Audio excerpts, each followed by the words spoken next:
நீங்க லவ்னால தான் இந்த ரிலேஷன்ஷிப்ல இருக்கீங்களா இல்ல வெளியில வர முடியாத பயத்தினால இருக்கீங்களா?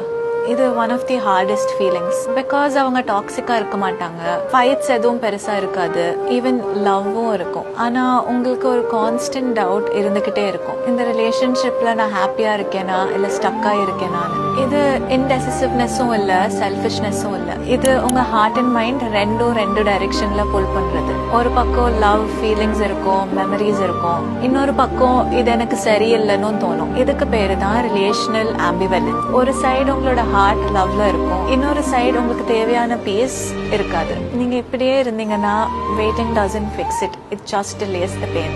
நீங்க இப்போ இந்த சிச்சுவேஷன்ல இருக்கீங்கன்னா ஒரு கேள்வி உங்க ஹார்ட் கிட்ட கேட்க ட்ரை பண்ணுங்க. If nothing changes, will I still choose this?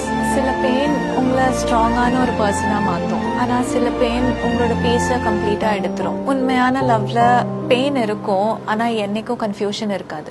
நீங்க இப்படி ஒரு ஃபேஸ்ல இருக்கீங்கன்னா கீழே பீஸ்ன்னு கமெண்ட் பண்ணுங்க. I will help you find the clarity that your heart has been searching for.